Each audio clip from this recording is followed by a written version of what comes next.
Remember the value in jars of clay.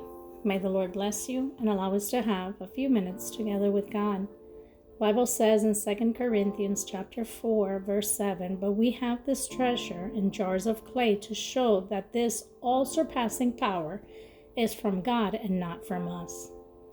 In ancient times, clay jars symbolized human frailty. In Paul's letter to the Corinthians, he reminds us that God chooses clay jars to fill them with His treasure, the good news of Jesus. Pottery is an ancient art of shaping clay into vessels.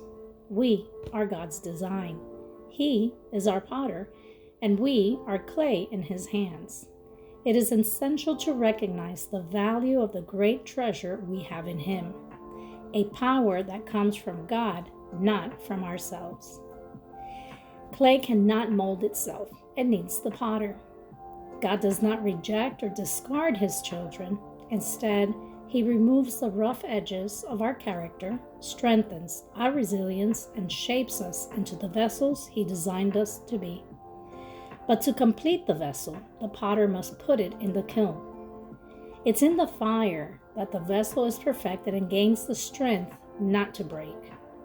Our lives hold a treasure, but we need to let God mold the clay, shape it, and use the treasure for His glory. And the most important quality of the clay is its willingness to submit to the hands of the potter. If you feel weak and discouraged, hold on to this truth. God has placed His treasure in your weakness. He will perfect and showcase His power in you. Your weakness may be the very thing God uses to draw others into His presence.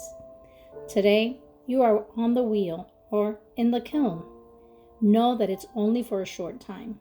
God brings out the best in you. Remember the value in your clay jar. I'd like to leave you with this promise in Ephesians 2, verse 10, "For we are His workmanship, created in Christ Jesus for good works, which God prepared beforehand that we should walk in them." Have a blessed day. And remember, we are not a coincidence of life. We're God's workmanship. When we are tested by fire, it is because we are being refined into a better vessel. Trust your life to the hands of the greatest potter that never forget the value in your clay jar.